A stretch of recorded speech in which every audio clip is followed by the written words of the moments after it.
In today's video, I'm going to teach you how to cancel an order in Shopify. Let's begin inside your Shopify admin. From your main dashboard, look to the left-hand menu and open the orders section. This is where all your recent and past orders live. If you manage multiple sales channels or receive a high volume of orders, you can use the search bar or filters to quickly find the specific order you want to act on.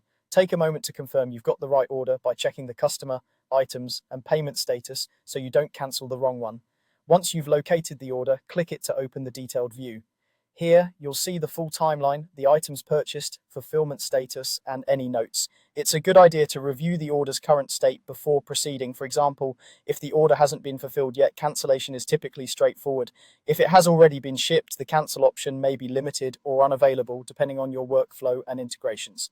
Verifying details now helps you avoid confusion later. With the order open, look toward the top of the page for the More Actions menu.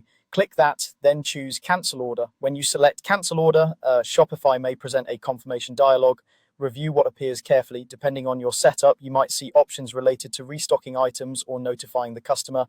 Choose the settings that align with your store policies and then confirm to finalize the cancellation.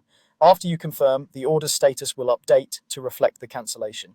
If your payment gateway and store settings support it, a refund may be initiated as part of the cancellation process. Keep an eye on the order timeline for a clear record of what happened. In some cases, you may prefer or need to delete the order.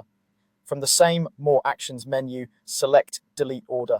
Deleting removes the order from your admin and is generally used for test orders or accidental entries rather than real customer purchases. Deletion is permanent and can affect reports, so proceed only if you're certain. If delete isn't visible, it may be restricted for the order's current state, or your store might require cancellation before deletion becomes available. That's all there is to it. Go to Orders, select the order, then choose Cancel Order or Delete Order from More Actions.